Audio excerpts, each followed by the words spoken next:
Anyika Karimanzira ngingumunye abakhokhela amaZimbabweans lapha e-United Kingdom. Silapha namuhla ngenxa yokuthi sibe sizo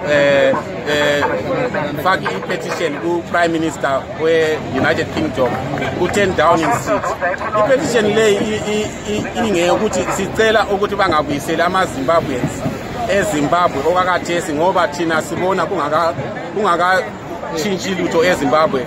Yebo ke umngameli kade usengumnankagwa party ikonoko osokuchintshile kuphela eZimbabwe. Thina sicela uhulumende waseBritain ukuthi angabuyisele abantu beZimbabwe okakathesi size sibe leqiniso ukuthi sokule nguquko ekhaya.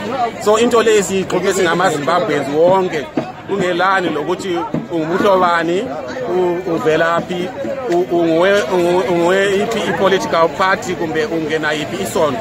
Sihlangene amaZimbabweans wonke nje sakwanisa ukuthi senze i-petition leyo.